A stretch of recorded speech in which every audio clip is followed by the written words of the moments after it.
How much you need to invest every month to retire in 10 years. 10 years. That's it. That's the whole timeline we're talking about today.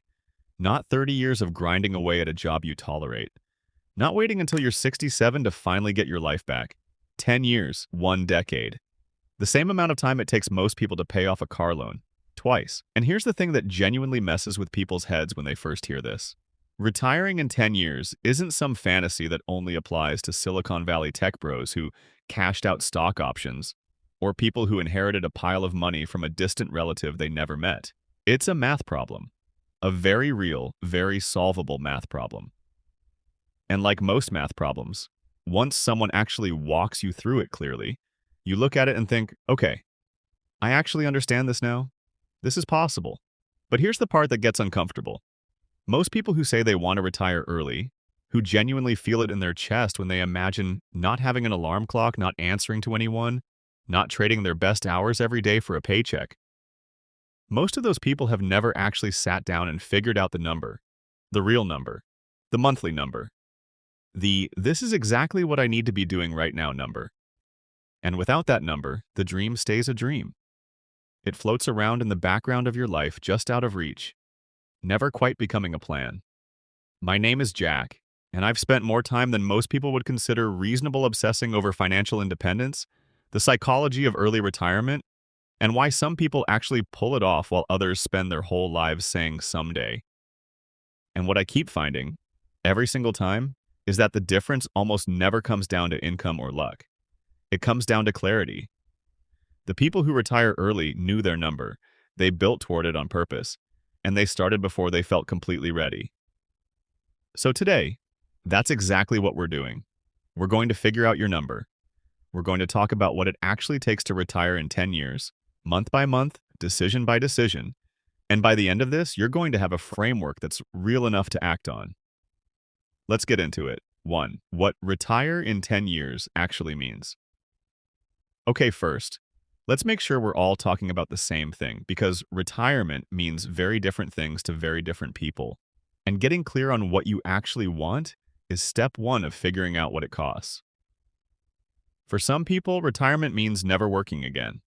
Full stop. No income, no hustle, no side projects. Just freedom, travel, mornings without an alarm, and a portfolio that quietly funds all of it. For other people, and honestly, this is the more common version among early retirees, retirement means never having to work again. The portfolio covers the bills, the stress is gone. But maybe you do some consulting, some passion projects, some part-time thing you actually enjoy. Not because you need the money, but because you want to stay engaged and contribute something. Both of these are valid, but they cost different amounts, and the gap between them can be significant. So before we get into the numbers, ask yourself honestly, what does your retired life actually look like? Where do you live? What do you spend money on? What does a Tuesday afternoon in retirement look like for you?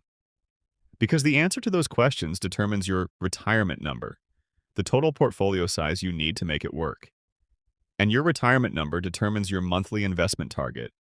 Everything flows from that vision. For this video, we're going to use a real concrete example. A couple, or a single person, aiming for a comfortable but not extravagant retirement lifestyle costing about $60,000 a year. That's $5,000 a month. Comfortable, stable, real? Not luxurious, but genuinely good. Hold on to that number. We'll come back to it constantly. 2. The 4% rule, the math that makes early retirement possible. All right, so here's the foundational concept that the entire early retirement movement is built on, and I want to explain it in a way that actually makes sense rather than just throwing a term at you. The 4% rule. Here's the simple version. Research, specifically a famous study called the Trinity Study, looked at historical market returns going back decades and asked the question, if a retiree withdraws 4% of their portfolio in the first year of retirement and then adjusts that amount for inflation each year after, what's the probability that their money lasts at least 30 years? The answer, historically, was something like 95%, meaning in almost every 30-year period in market history, a 4% withdrawal rate kept the money alive and often left the retiree with more than they started with. So what does that mean practically?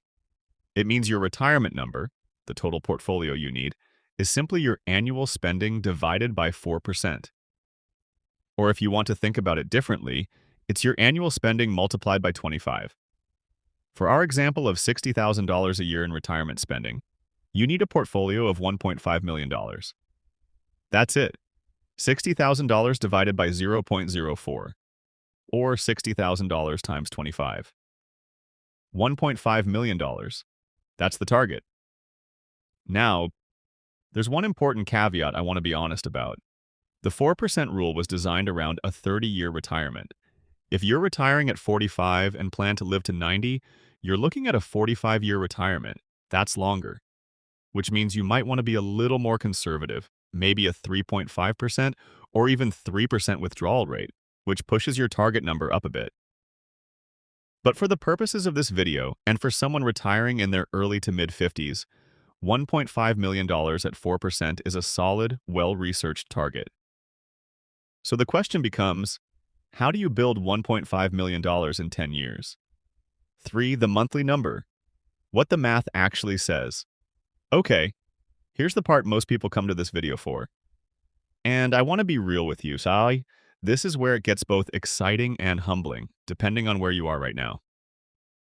To build $1.5 million in 10 years through investing, assuming an average annual return of 8%, which is a reasonable, historically grounded assumption for a diversified stock market portfolio, you need to invest approximately $8,200 to $8,500 per month. I know, that number hits differently than people expect. For some people watching, that number is very much within reach. Maybe you're a dual-income household, maybe you've already been building for a while, maybe your income is strong. And if that's you, incredible. We'll talk about how to structure this to actually pull it off. But for a lot of people, $8,500 a month feels like a completely different universe from where they are. And here's what I want to say to those people. Stay with me. Because this video isn't just about confirming whether you can hit an arbitrary number in exactly 10 years. It's about giving you a framework that works for your actual life, whatever that looks like. Because here's what's also true. If you can invest $4,000 a month, you can build $1.5 million in about 14 years. If you can invest $2,500 a month, you're looking at about 18 years.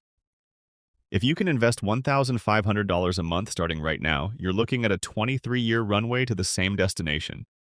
These are all dramatically shorter than the traditional work until 65 timeline. And every single year you shave off the end of your working life is a year of genuine freedom you give yourself. The 10-year version requires either high income, low expenses, or both. But the concept works across a wide range of timelines. And understanding the math lets you decide exactly where on that spectrum you want to land and what you're willing to do to get there. 4. The 2 levers. And why most people only pull one. Here's something that genuinely changed how I thought about early retirement when I first understood it.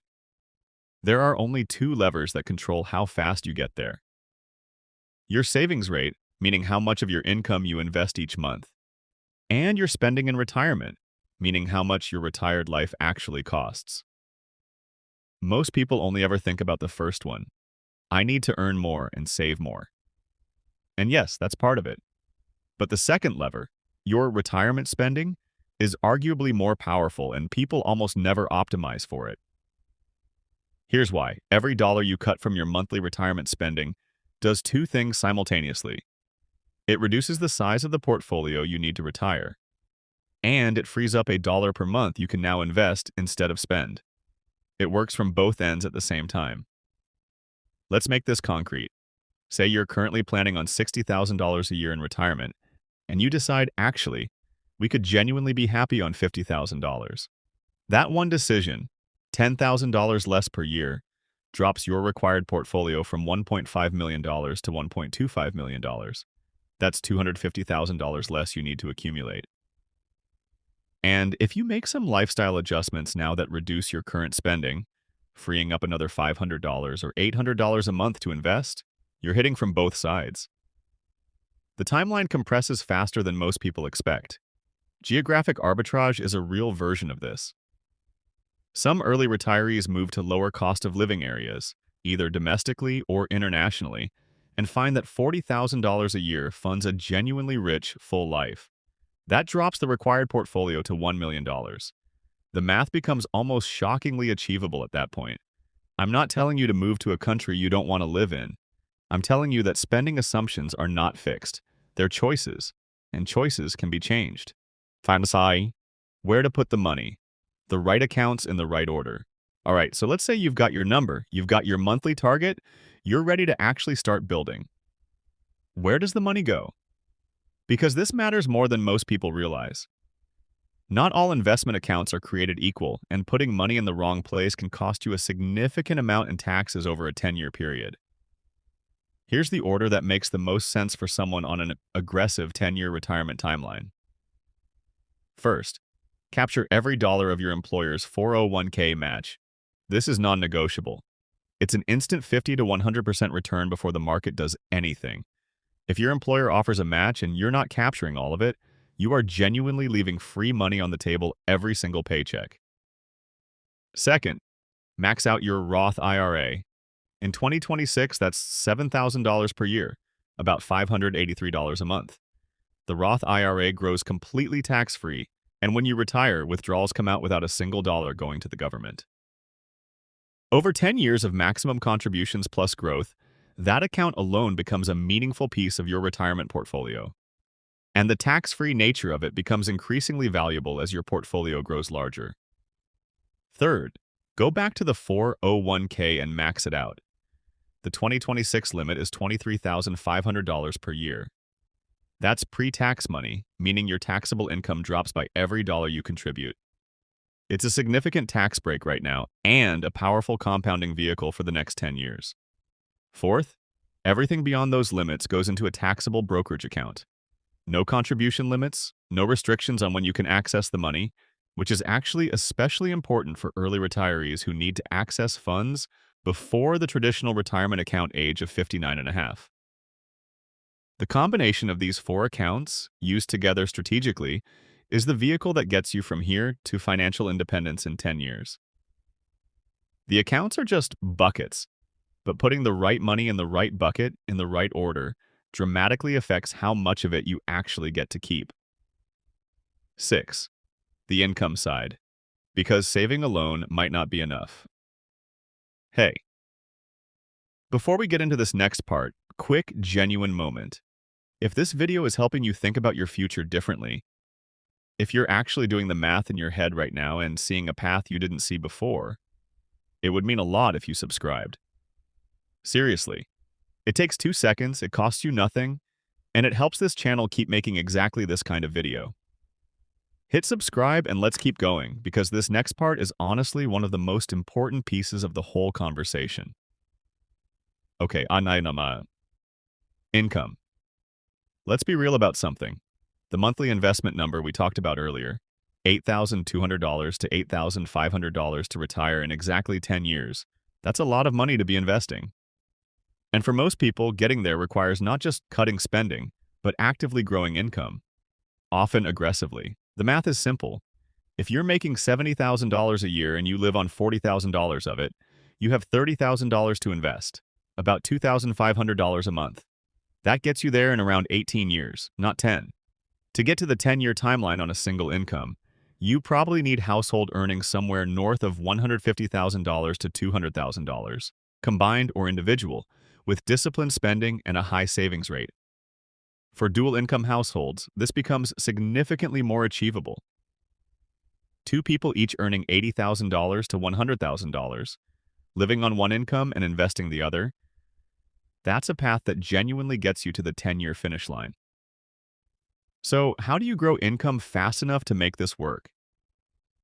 The most reliable levers are skills development, strategic job switching, and building a side income that eventually becomes something meaningful.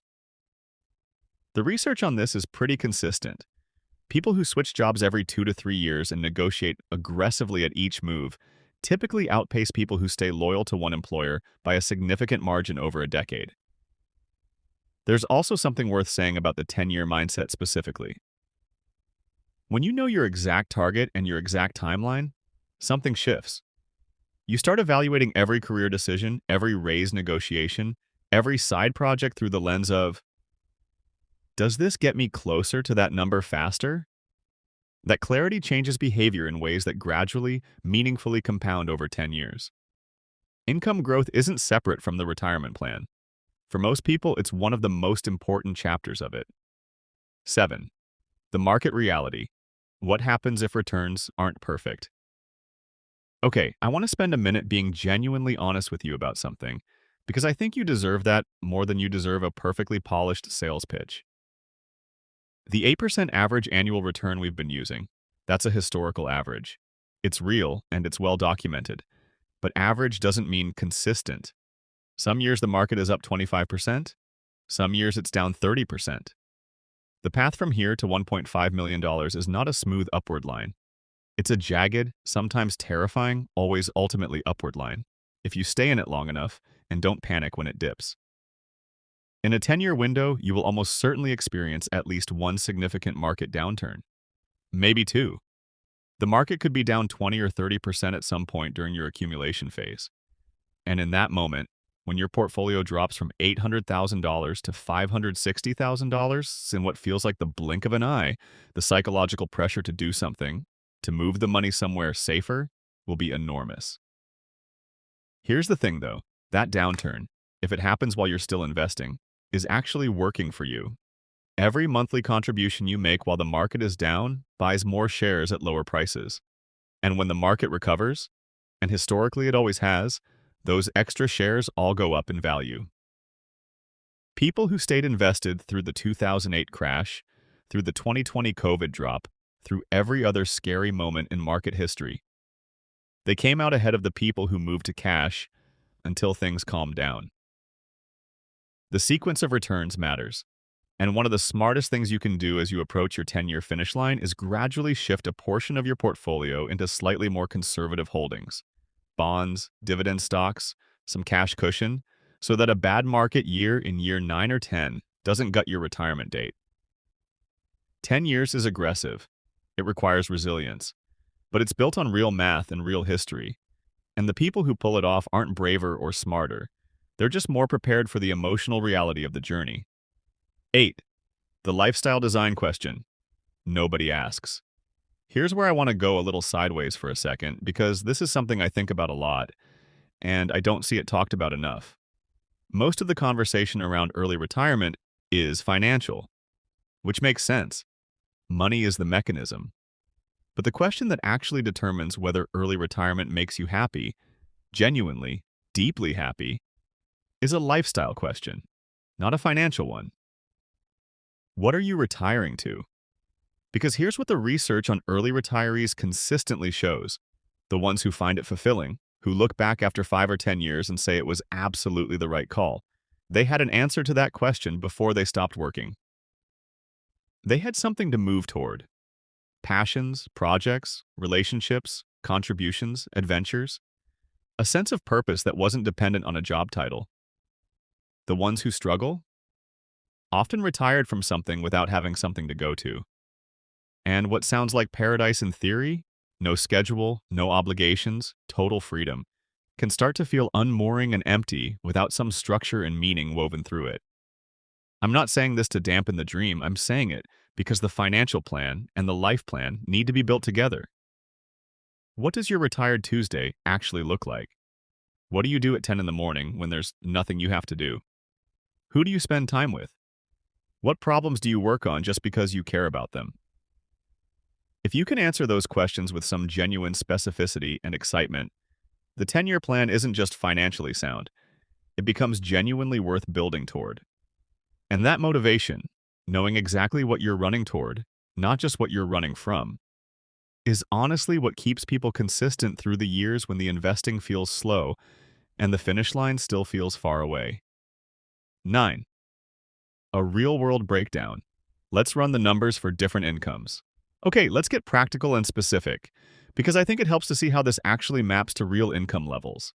Household income of $80,000.